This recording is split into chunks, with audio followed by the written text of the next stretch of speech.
give yourself the greatest possible chance of succeeding and embroidering and kind of adding to whatever you've achieved by taking every opportunity, because some of the time you don't know it is an opportunity.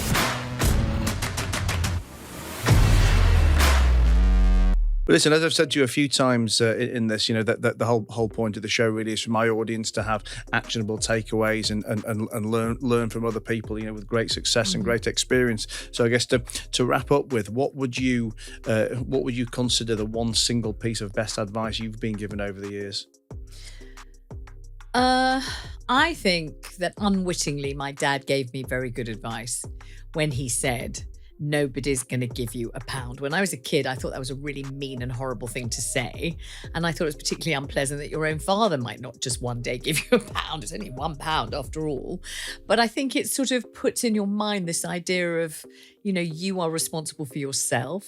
Nobody's going around bestowing anything on you. If you're going to get anything, you've got to earn it. You've got to earn it through grafting. Doesn't matter if you're clever. It doesn't matter if you're pretty. It doesn't matter if you're punctual. It's got to be all of those things. As you say, you've got the talent, now do the work. Now make it happen for you. That's the basic bottom line is you can do it. You've shown up on time. You know what's happening. You've done your homework, and now see what you can do with that. But give yourself the greatest possible chance of succeeding and embroidering and kind of adding to whatever you've achieved by taking every opportunity, because some of the time you don't know it is an opportunity. You don't recognize that it is. I started on radio because I was asked into the Jewish program on Radio London. So it wasn't even a kind of daily show. It was only once a week on Thursdays. I didn't get paid to do it. It was for a piece I'd written in the Jewish Chronicle newspaper. So unpaid, Thursday night. I had 2 little kids. I've never been on the radio in my life. I could have said, oh, no, thanks. It's all right. Don't want to do it, couldn't I? And I didn't. And I took it really seriously. And all day I remember writing down, I could say this, I could say that. Would that be funny? Would this be funny? If they ask me this, what will I say? What will I do? Blah, blah, blah. And when I got in there, I'd never been on radio in my life or TV or done any media at all. And when I went in there and they asked me whatever they asked me, I was one of the few people who is better with a microphone than without. There aren't many. Most people are tongue-tied or shy or less fluent. And I wasn't. I sort of came alive with a microphone in front of me, but who knew? I didn't know that was going to happen. And then when it had happened, I thought, oh God, I hope they ask me back. I hope they ask me back. They asked me back for no money. I was married to a junior hospital doctor. I was writing articles on hair conditioner. We didn't have any money. But I went and did it again. My parents were deeply unsupportive, as they always were with everything I did. My mother said, well, what does your husband think of you gallivanting off, to do this radio for nothing? And it's like, well, actually, I'm not asking him. I don't really care what he thinks. I want to do it. I really want to do it.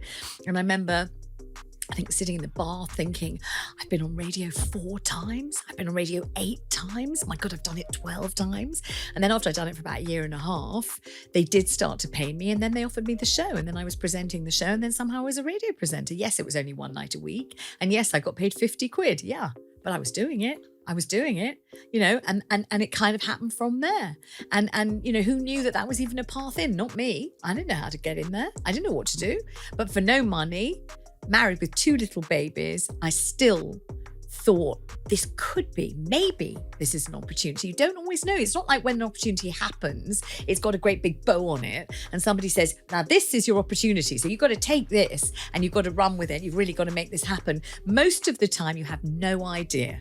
You're sitting next to someone on the bus. You don't know who they are. They ask you something. You answer something. You don't know. You think you're never going to see them again. How do you know they're going to be the boss of whatever it is and they're going to ask you to come in and talk about whatever it is? You don't know.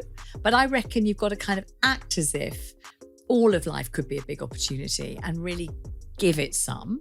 And you never know, something may come home to roost and it may pay dividends in the end. What did your mom say when you got your first paying work, and how did you change as you became a great success? She said you should lose weight, you look really fat. I don't know, something critical and unpleasant. And maybe that's a good thing too. Maybe when you've got parents who've always got something nasty to say, you somehow find a way of kind of, showing them, trying to prove that they were wrong. Did you never embrace your success? They always found something critical to say, and Really? something they were never. They had some view of who I should be and what I should do, and who I am and what I did was never anything like that. So basically, they wanted me to be someone else, which I just couldn't do, even to oblige them. Even as the most devoted child in the world, I couldn't really be someone else, could I? Has that style of parenting affected how you chose to be a mother? Yes, I've chosen to be an entirely different kind of parent. Because of that.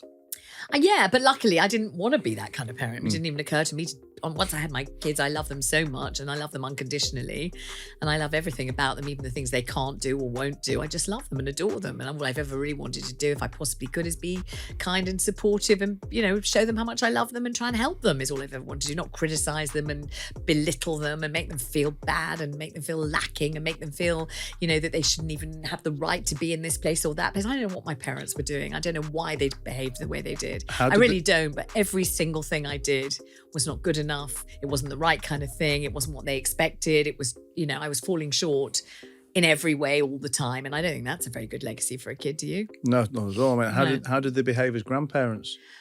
They were much nicer as grandparents than they were as parents. You tend to hear that, don't you? Yeah, much nicer. Luckily.